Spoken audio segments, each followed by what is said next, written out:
ಇದೆಲ್ಲದರ ಹಿನ್ನೆಲೆಯಲ್ಲಿ ಎಚ್ಡಿಕೆ ನೇತೃತ್ವದ ಮೈತ್ರಿ ಸರ್ಕಾರ 100 ದಿನ ಪೂರೈಸಿದ ನೆಪವನ್ನ ಒಡ್ತಾ ಇದೆ.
ಎಚ್ಡಿಕೆ ನೇತೃತ್ವದ ಮೈತ್ರಿ ಸರ್ಕಾರ 100 ದಿನ ಪೂರೈಸಿದಂತಹ ನೆಪವನ್ನ ಒಡ್ಡಿ ಇದ್ದಕ್ಕಿದ್ದಂತೆ ಕೈ ಸಚಿವರಿಗೆ ಉಪಹಾರ ಕೂಟವನ್ನ ಡಿಸಿಎಂ ಪರಮೇಶ್ವರ್ ಆಯೋಜಿಸಿದ್ದಾರೆ.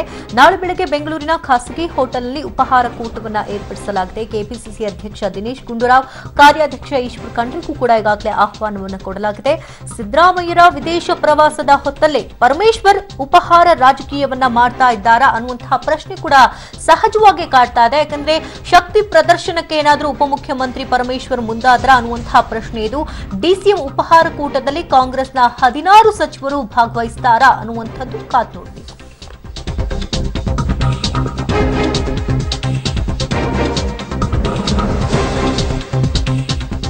ಇನ್ನಷ್ಟು ಮಾಹಿತಿಯನ್ನು ಕಲೆ ಹಾಕೊಂಡು ದೂರವಾಣಿ ಸಂಪರ್ಕದಲ್ಲಿ ನಮ್ಮ ಪ್ರತಿನಿಧಿ ಸುಖೇಶ್ ಒಂದು ಕಡೆ ರಾಜ್ಯ ಸರ್ಕಾರ ಒಂದಷ್ಟು ನಾನಾ ಮಜಲುಗಳನ್ನ ಪಡ್ಕೊಳ್ತಾ ಇದೆ, ಡಿವಿಯೇಷನ್ ಅನ್ನ ಪಡ್ಕೊಳ್ತಾ ಇದೆ, ಟ್ವಿಸ್ಟ್ ಅಂಡ್ ಟರ್ನ್ಸ್ ಅನ್ನ ಪಡ್ಕೊಳ್ತಾ ಇದೆ. ಇಂಥ ಸಂದರ್ಭದಲ್ಲಿ ಶಾಸಕರನ್ನ ತಮ್ಮ ತೆಕ್ಕೆಗೆ ತೆಗೆದುಕೊಳ್ಳೋದು, ವಿಶ್ವಾಸಕ್ಕೆ ತೆಗೆದುಕೊಳ್ತಾ ಇರೋದಕ್ಕೆ ಏನಿದು ಉಪಹಾರ ಪಾಲಿಟಿಕ್ಸ್ ಅಂತ? ಶಕುಂತಳ, ಇದು ಶಾಸಕರಿಗೆಲ್ಲ ಸಚಿವರುಗಳಿಗಾಗಿ ಹಮ್ಮಿಕೊಂಡಿರ್ತಕ್ಕಂಥ ಒಂದು ಉಪಹಾರ ಕೂಟ. ನಾಳೆ ಬೆಳಿಗ್ಗೆ ಖಾಸಗಿ ಹೋಟೆಲ್ನಲ್ಲಿ ಬೆಳಗಿನ ಉಪಹಾರಕ್ಕೆ ಎಲ್ಲಾ 16 ಜನ ಸಚಿವರಿಗೆ ಕೂಡ ಡಿಸಿಎಂ ಪರಮೇಶ್ವರ್ ಆಹ್ವಾನವನ್ನು ಕೊಟ್ಟಿದ್ದಾರೆ.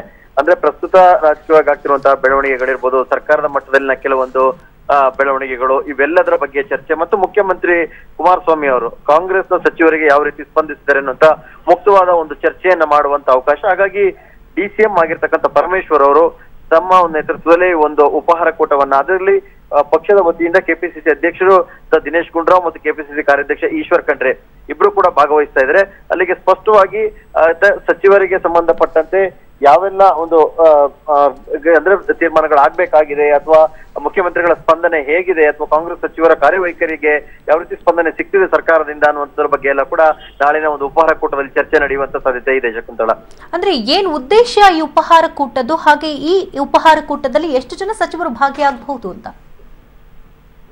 ಇರ್ತಕ್ಕಂಥದ್ದು 16 ಜನ ಒಟ್ಟು ಸಚಿವರು. ಅದರಲ್ಲಿ ಬಹುತೇಕ ಎಲ್ಲರಿಗೂ ಕರೆ ಅನ್ನುವಂಥದ್ದು ಎಲ್ಲರಿಗೂ ಕೊಡಲಾಗಿದೆ. ಭಾಗವಹಿಸೋರು ಕೂಡ ಎಲ್ಲರೂ ಬಹುತೇಕ ಭಾಗವಹಿಸುವ ಸಾಧ್ಯತೆ ಇದೆ. ಹಾಗೆ 1-2 ಜನ ಏನಾದ್ರೂ ಬೇರೆ ಬೇರೆ ಕಾರಣಗಳಿಂದ ಬರದೇ ಹೋದ್ರೆ. ಆದ್ರೆ ಇನ್ನೊಂದು ಆಂಗಲ್ ನ ಚರ್ಚೆ ಏನು ಅಂದ್ರೆ, ಈ ಸಂದರ್ಭದಲ್ಲಿ ಸಿದ್ದರಾಮಯ್ಯ ಅವರು ಕೂಡ ಇಲ್ಲ ಅನ್ನುವಂಥ. ಯಾಕಂದ್ರೆ ಸರ್ಕಾರ 100 ದಿನ ಪೂರೈಸಿ ತುಂಬಾ ದಿನ ಆಯ್ತು, 1 ವಾರದ ಮೇಲೆ ಆಯ್ತು.